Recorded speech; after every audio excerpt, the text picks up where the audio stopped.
हुआ क्या कि बाबर उधर से नई सेना लेके आता है अपनी, और बाबर सेना लेके बैठ जाता है। सांगा इधर से अपने, सांगा कहते हैं कि सांगा ने राजस्थान के सारे राजाओं को लेटर लिखे थे, और राजाओं को लेटर लिखे कहा कि भाई देख लो, बाबर उधर से तैयारी करके आया एक विदेशी आक्रमणकारी, और तुम मेरा साथ दो, मैं इसके खिलाफ लड़ाई करने जा रहा हूँ।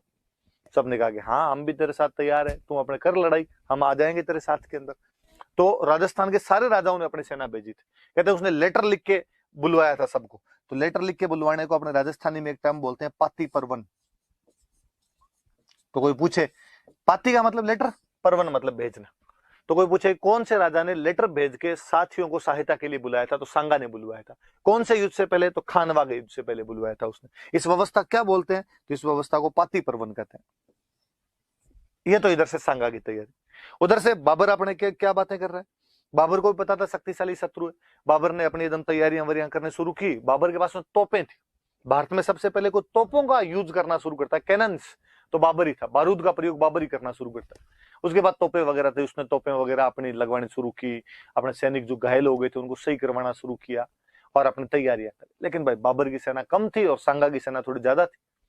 और सांगा ने बाबर को बयाना युद्ध में हरा दिया था, इसलिए उसके जो सोल्जर थे उनका कॉन्फिडेंस बहुत लूज हो रखा था, बहुत गिरा हुआ कॉन्फिडेंस था। और उन दिनों में कई ज्योतिषियों ने और घोषणा की कि बाबर हार जाएगा। इसलिए सैनिकों को और सबको लगता था यार लफड़ा ही। अब कहते हैं कि महीना भर तक तैयारियां की दोनों ने, और अब जैसे बाबर ने कहा अब युद्ध करना है। जैसे खानवा का युद्ध ना 17 मार्च को हुआ था, याद रख लेना। इसकी तारीख याद रखना भाई, उसकी याद रहे नहीं रहे, उसके एक महीने बाद है लगभग 17 मार्च, एक महीना एक दिन। हालांकि वो जो मैंने किताब बताई वीर विनोद, श्यामल दास जी वाली किताब, वीर विनोद में तो इसकी तारीख 16 मार्च है।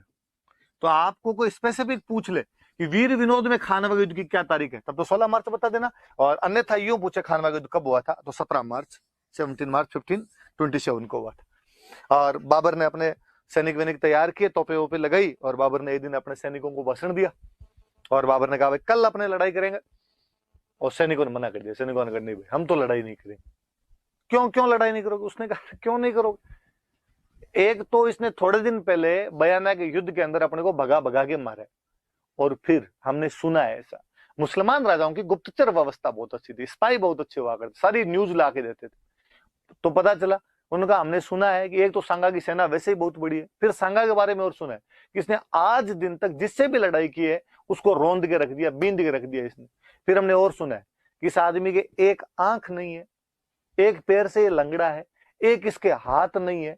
अब जिसके हाथ नहीं, पैर नहीं, आंख नहीं, वो आदमी लड़ने के लिए आ रहा है, तो आदमी तो नहीं, डाकी है, भूत है, और उससे क्या लड़ेंगे यार, अपने को मारेगा। बाबर को लगा यार यदि सैनिक नहीं लड़े तो अपने तो प्रॉब्लम हो जाएगी, और अपने लड़ेंगे कैसे। तो बाबर ने कहते सैनिकों में जोश लाने के लिए बाबर ने और भाषण दिया। और बाबर ने कहा कि तुम्हें क्या लगता है, बाबर खुद के लिए लड़ना चाहता है। सैनिकों में से किसी ने कहा लगता है क्या, दिख ही रहा है। उसने कहा नहीं। तुम्हें क्या लगता है, बाबर साम्राज्य विस्तार के लिए लड़ना चाहता है? सैनिकों ने कहा हाँ। बाबर ने कहा नहीं, तुम गलत फहमी में हो। बाबर ने खुद के लिए लड़ना चाहता है ना साम्राज्य विस्तार के लिए लड़ना चाहता है। बाबर इस्लाम की इबादत करने के लिए लड़ना चाहता है, मजहब के लिए लड़ना चाहता है। अल्लाह ताला ने फरमाया है कि धरती के इस छोर से लेकर उस छोर तक, मैदान, पहाड़, नदी और मरुस्थलों में इस्लाम का झंडा फहराया जाए। मैं कल धर्म की लड़ाई करूंगा, मजहब की लड़ाई करूंगा, मैं जिहाद करूंगा। जो मुस्लिम राजा युद्ध के लिए लड़ते थे उनको बोलते थे जिहाद।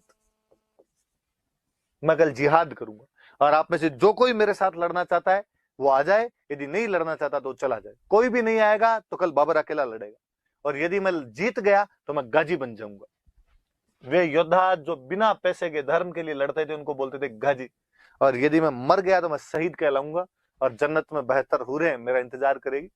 उस प्रकार के उसने जन्नत के सपने दिखाए, उस डायलॉग दिए उस प्रकार। अब आपकी इच्छा है, आना चाहो तो आ जाना, नहीं आओ तो मत आना। अब थोड़ा यूं मजहब का, इस्लाम का, जन्नत की ऐसी बातें की, थोड़ा सैनिकों के अंदर यूं जोश है। पर फिर भी सैनिकों में कोई एक इंटेलिजेंट था, और उसने कहा साहब रुको एक बात, बातें तो बड़ी बड़ी करते हो कि इस्लाम की सेवा करनी है, अल्लाह की बात माननी है, जिहाद करना है, गाजी बनना है, लेकिन सुबह शाम दोनों टाइम तो दारू पीते रहते हो। इस्लाम में तो अल्लाह ताला ये भी फरमाते हैं कि शराब पीना हराम है। और बाबर भाई एक एक नंबर का दारूड़ी आदमी था। आप उसकी बाबरनामा पढ़ लो तो पेज पेज पर दारू दारू है हर जगह। मतलब माँ सुबह उठा और शरीर टूट रहा था और मैंने शराब पी, दोपहर का खाना खाने के लिए बैठा, कोई रिश्तेदार आ गए थे उनके लिए फिर शराब पीनी पड़ी, शाम को मौसम ही थोड़ा ठंडा था, नजाकत देख के शराब पीनी पड़ी।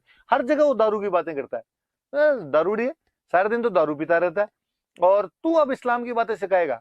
और बाबर को लगा कि यार ये बात तो गलत हो गई। बाबर के हाथ में उस टाइम पैक लिया हुआ ही था, ऐसा डायलॉग तो आदमी पैक लेने के बाद ही दे सकता है, और बाबर ने वो पैक फेंक दिया। और बाबर ने कहा, बाबर कसम खाता है कि आज के बाद शराब के हाथ नहीं लगाएगा। उन लोगों का वो जो अंदर पड़ी पेटियां, वो बाबर ने कहा सब फेंक दो, और सारी पेटियां वेटियां उसने फेंकवा दी। इतने में एक फौजी और खड़ा, और उसने कहा कि कुरान ये भी कहती है कि कोई भी मुस्लिम राजा किसी मुस्लिम व्यापारी से टैक्स नहीं लेगा, किसी मर्चेंट से टैक्स नहीं लिया जाएगा, और तुम एक टैक्स लेते हो। बाबर एक टैक्स लेता था, तमगा। ये क्या है? बाबर ने कहा कि बाबर प्रतिज्ञा करता है, रेजुलेशन लेता है कि आज के बाद किसी भी मुस्लिम ट्रेडर से तमगा टैक्स नहीं लिया जाएगा। अब बताओ, अब भाई सैनिक तैयार, नारे लगवा दिए अल्लाहू अकबर के, सैनिक सारे तैयार हो गए। तो याद रखना, कोई पूछेगा कि बाबर ने कौन से युद्ध को जिहाद डिक्लेयर कर दिया था, खानवा के युद्ध को। कोई पूछेगा इस युद्ध, किस युद्ध से पहले बाबर ने शराब नहीं पीने की कस्में खाई थी, खानवा का युद्ध। किस युद्ध से पहले बाबर ने एक टैक्स हटा दिया था, खानवा का युद्ध। कौन सा टैक्स था? तमगा टैक्स था। लेता कौन था? बादशाह लेता था। किससे लेता था? तो व्यापारियों से लेता था, लेकिन उसने सारे हटा दिए थे। तो सारी बात याद, जिहाद वाली बात याद रखना, शराब वाली बात याद रखना, और तमगा टैक्स वाली रखना। और इधर सांगा क्या करता है? सांगा राजस्थान के सभी राजाओं को लेटर लिखता है, और लेटर लिख के उनको बुलाता है। कहते भाई एक तरफ तो सेना खड़ी सांगा की, इधर तो मान लो, और इधर सेना खड़ी बाबर की। सांगा की सेना थोड़ी ज्यादा, बाबर की सेना थोड़ी कम, लेकिन बाबर के पास में तोपें थी, और इसने अपनी तोपें लगा रखी थी। एक तोप इधर लगा रखी है, हम मिडिवल पढ़ेंगे तब और पढ़ेंगे, अली और मुस्तफा नाम के इसके जो तोपची थे, और तोपें लगा रखी। अपने राजस्थान वालों ने या इंडिया में तब तक तोपों का प्रयोग हुआ नहीं था, इसलिए ये लोग इतना जानते ही नहीं थे, तोपों के बारे में अवेयर नहीं थे। बाबर ही तोपें लेके आया था पानीपत वाले युद्धों में, उसी ने इस्तेमाल करनी शुरू की थी। इसलिए शुरुआत में जब तोपों वाला हमला हुआ, इसलिए इनको बहुत ज्यादा नुकसान उठाना पड़ा। और कईयों को तो पता ही नहीं था तोपें क्या होती है। आग निकलनी शुरू हुई तो कईयों को लगा कोई देवी देवताओं को सिमर के नहीं है, इसलिए नाराज है, कोई भूमियों से आगे प्रसाद बोलने शुरू की। धीरे धीरे पता चला यार इनकी वजह से ऐसा हो रहा है, थोड़ा अलग हटके युद्ध करने शुरू किए कि अरे आपने इनके तोपों के सामने आओ मत। और तोपें भारी थी, ज्यादा मूवेबल थी नहीं, तो तोपों से हटके युद्ध करना। पर बाबर का युद्ध करने का एक और बड़ा जोरदार तरीका था, तुलगुमा युद्ध पद्धति। अपने लड़ाई का यह तरीका होता था, एक इधर से एक इधर से, आमने सामने की लड़ाई होती थी। हाथी हाथी से, घोड़ा घोड़े से, आपका पैदल पैदल से, तलवार तलवार से, भाला भाले से, सीधा लड़ाई करता था। लेकिन बाबर ने क्या किया, ये सैनिक तो लड़ रहे थे, आमने सामने की लड़ाई हो ही रही थी। उसने एक टुकड़ी, मान लो ये इधर इधर ये लड़ाई चल रही, एक टुकड़ी इधर से और भेजी, एक टुकड़ी इधर से और भेजी, और इन्होंने भी जाके इधर से हमला करना, तीन तरफ से घेर के मारा। ये जो उसका सिस्टम था उसको तुलगुमा पद्धति बोलते। अपने वालों को इधर समझ में नहीं है, एक इधर बंदा लड़ रहा है, एक सामने लड़ रहा है, आपस में तलवार चला, इतने में तिरछा एक आदमी आ गया, उसने तलवार चलाने शुरू की। इतने अपने वालों के इधर तो कह रहे चिटिंग है, इधर से किधर से, सामने से सामने से एक एक लड़ो। लेकिन इतने में तो उन लोगों ने हमला कर दिया और इनको खूब सारा नुकसान पहुंचाना शुरू कर दिया। जब सांगा ने देखा, सांगा कहीं बीच के अंदर खड़ा था, लड़ रहा था हाथी के ऊपर बैठ के, और सांगा ने जब ये देखा कि यार मेरे सैनिक मर रहे हैं आगे, तोपों से मर रहे हैं, तुलगुमा से मर रहे हैं, तो सांगा ने अपने महावत को कहा, जो हाथी चलाने वाले, उसको कि मुझे आगे आगे लेके जाओ। लोगों ने मना भी किया कि साहब आप मत जाओ, आप क्या करोगे युद्ध के अंदर जाके, आप पीछे बैठ के गाइड ही करते रहो हमें। नहीं नहीं मुझे लेके जा, मैं लड़ूंगा खुद। और सांगा खुद आगे लड़ने लगा यहाँ पे। और कहते सांगा जब खुद आगे लड़ने लगा तो बाबर को एक बात बता थी कि हिंदुओं में एक बहुत बड़ी समस्या थी, यदि राजा मर जाता या यदि राजा भाग जाता तो सारी सेना भी लौट जाया करती थी, बाद में लड़ते नहीं थे।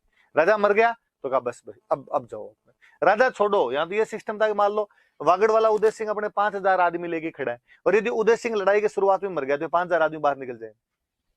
इनकी जो वो जितनी भी सहानुभूति थी वो अपने सेनापति होता उसके प्रति हुआ करती थी, बाकी के साथ में नहीं हुआ करती थी। इसी के साथ में हमारा तो मैच हो रहा है।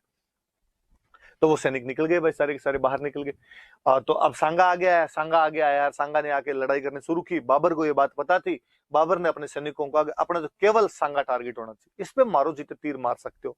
तो अब सबने अपने तीर बंदूकें उधर इस्तेमाल करने शुरू की। कहते कोई तीर लगा, सांगा अपने हाथी वाले होदे में गिर गया। बाकी सेना को लगा कि सांगा की डेथ हो गई होगी, इसलिए सेना में अफवाह फैलनी शुरू हुई, सेना वापस भागने लग गई। हालांकि कहते हैं कि मेवाड़ की सेना में जब भी राजा घायल हो जाता था तो राजा वाले मुकुट छत्र पहन के सादड़ी का कोई झाला बैठता था, इसलिए यहाँ पे सांगा की जगह झाला अज्जा आता है। याद रखना भाई, कोई पूछेगा खानवा के युद्ध में सांगा के घायल होने पर युद्ध को लीड किसने किया, तो झाला अज्जा ने। लेकिन तब तक अफवाह बहुत ज्यादा फैल गई थी, सैनिक सारे भाग गए थे, बाबर युद्ध को जीत गया था। तो खानवा वाले युद्ध के अंदर बाबर जीत जाता है। झालाजान लीड करने की कोशिश करता है, लेकिन फिर भी बाबर की इसमें जीत हुई थी। बाबर जीतने के बाद उपाधि धारण करता है गाजी, तमंचे पे डिस्को करता है उस बाबर ने युद्ध जीत लिया भाई, खानवा वाला युद्ध जीत लिया था। कहते हैं सांगा घायल हुआ, घायल होने के बाद सांगा को दौसा में एक जगह पड़ती है बसवा, वहां पे लेके आए और वहां पे सांगा का इलाज वगैरह करवाया, होश आया तो सांगा ने पूछा भाई कहाँ है आपने, कहा आपने दौसा में बसवा है। तो बाबर युद्ध जीत गया। अब तो बाबर उसके बाद गया था चंदेरी, हुआ क्या, चंदेरी वाला मैदानी राय सांगा का साथ देने के लिए आया था। जैसे बाबर जीत गया तो बाबर ने पूछा कि वो कौन तारे सामने उधर ज्यादा उछल कूद कर रहा था, अच्छा वो चंदेरी का मैदानी राय, सांगा का अच्छा दोस्त है। तो कहा इस बार हमला मैदानी राय पे किया जाए, तो वो तो चंदेरी गए। तो सांगा ने कहा कि मैदानी राय ने अपना साथ दिया था, अपने मैदानी राय का साथ देंगे, चलो बाबर के खिलाफ लड़ने के लिए चंदेरी चलेंगे। लोगों ने समझाया सर प्लीज एक बार खुद को कांच में देख लो, कितने शरीर पे घाव लगे, 80 घाव है आपके शरीर पे, क्या तो अब युद्ध लड़ने के लिए जा रहे हो। पर सांगा ने कहा नहीं, मैं युद्ध तो लड़ने के लिए जाऊंगा, और जब तक युद्ध नहीं लड़ लूंगा मैं साफा नहीं बांधूंगा। और अपने सैनिकों को लेके वहां से चल पड़ा। सैनिक बीच में ना ना करते रहे पर नहीं माना। फिर फाइनली चंदेरी के पास पहुंचे तो यूपी में एक जगह पड़ती है इरीच, यूपी में एक जगह है, वहां पे खाना खाने के लिए बैठे। साथियों को जब लगा कि खुद तो मरेगा, अपने को और मरवाएगा, उन्होंने सांगा खाने में जहर मिलवा दिया। जहर की वजह से सांगा को उल्टियां वगैरह हुई। थोड़ा सा आगे और बढ़े, आगे यूपी में एक गांव और पड़ता था कालपी, यहाँ पे सांगा की डेथ हो गई, वापस ले गए डेड बॉडी। अपने भीलवाड़ा में एक जगह पड़ती है मंडलगढ़, यहाँ पे सांगा की छतरी है। तो ये 4 जगह याद रखना भाई कि सांगा का इलाज कहां पे किया गया, बसवा। सांगा को जहर कहां पे दिया गया, इरीच। सांगा की मृत्यु कहां पे हुई, कालपी। सांगा की छतरी या सैनिटप उसकी कहां पे है, तो उसकी मंडलगढ़।